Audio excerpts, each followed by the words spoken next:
Selamünaleyküm. Herkesin günü hayrola. Hatice ile Dikişe Daire hoş geldiniz. Bugün sizlerle birlikte havluya halı kenarını nasıl geçirilir onu göstermeye çalışacağım. Çalışmaya geçmeden önce kanalıma ücretsiz bir şekilde abone olup yandaki zili de aktif hale getirirseniz yüklediğim tüm videolardan haberdar olabilirsiniz. Ayrıca bizi Instagram'dan Hatice ile hesabından da takip edebilirsiniz. Oradan da isteklerinizi ulaştırabilirsiniz. Elimizden geldiği kadar yardımcı olmaya çalışıyoruz. Şimdi çalışmamıza geçelim. İlk işlem olarak havluya yerleştirmesini yapacağız. Burada yapacağım çalışmada orta kısma yerleştireceğim. Bir de uç için, kenar için var. Dantelimizin tersine doğrusuna bakıyoruz. Bu kısım düz kısım. Bu kısmı belirliyorum. Orta kısmı alabilmek için şöyle 2 kat yapıyorum.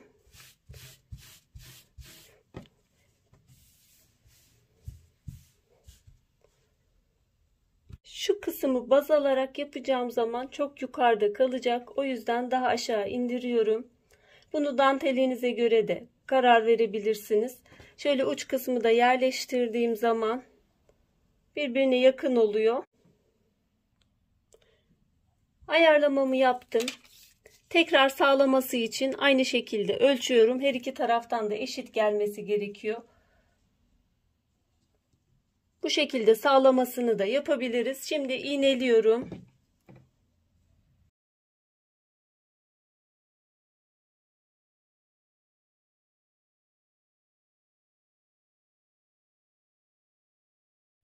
Orta kısmı yerleştirip iğneledikten sonra uç kısmı da yerleştiriyorum.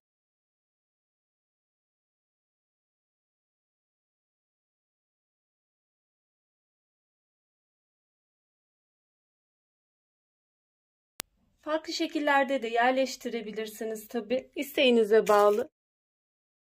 Yerleştirme ve iğneleme işlemini bitirdikten sonra şimdi makinede dikişini geçiyoruz. Makinede zikzak ayarıyla sarma yapacağız, geçireceğiz. Dikişle bu dantel kısımlar dikilmez. O yüzden makinenin zikzak ayarını küçülterek bu işlemi yapıyoruz. Şu kısımdan saracağız.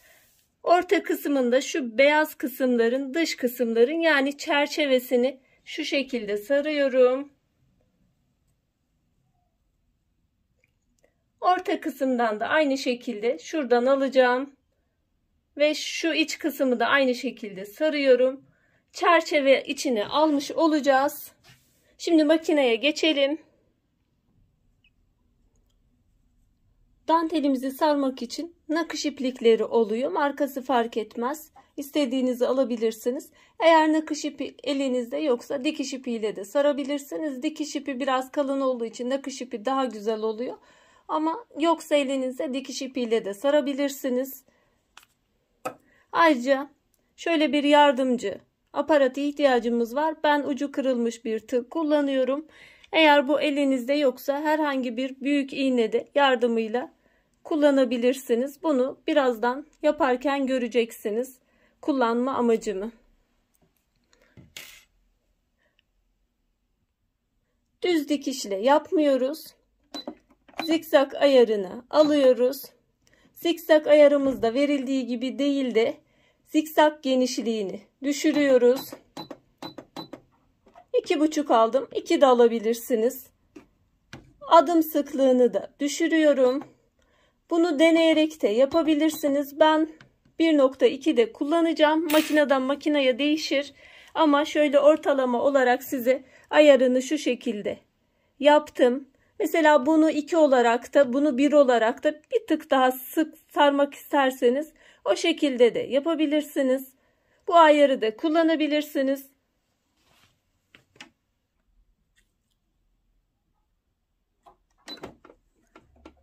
Tığımızı kullanmamızın şöyle dantelimizi beyaz da çok belli olmuyor. Havluda beyaz olduğu için ama şu şekilde yani getirdiğimiz sabitlediğimiz noktaya dantelimiz düz değilse getirebiliriz.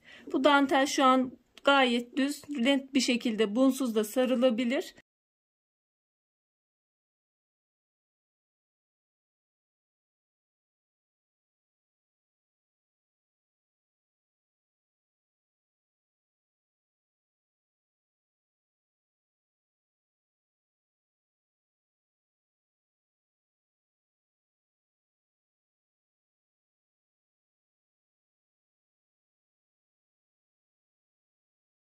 Alt kısmı bu şekilde devam edip bitiriyorum.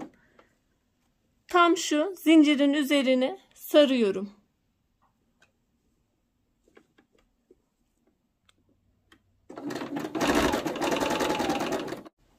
Uç kısmını bu şekilde sarmış olduk, yerleştirmiş olduk. Beyaz olduğu için çok belli olmuyor. Şimdi orta kısma başlıyorum.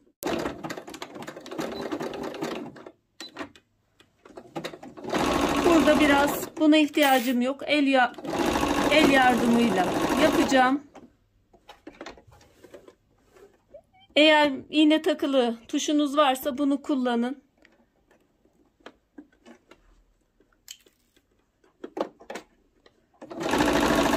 Rahatlıkla halkaların üzerinden iğne dikiyor.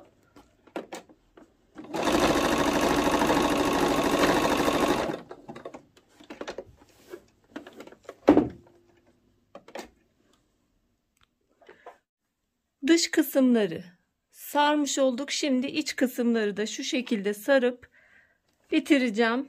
Diğer kısımlar sarıldı zaten.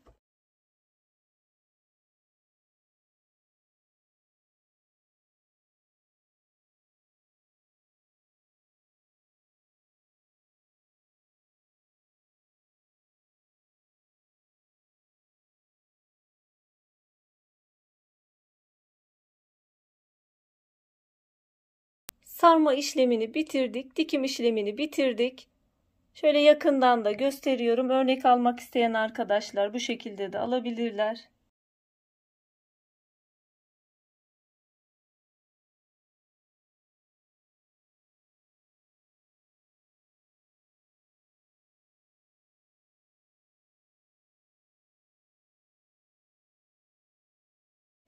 Ayrıca şuralarına da ince dikmek isterseniz bu şekilde olursa dikebilirsiniz de.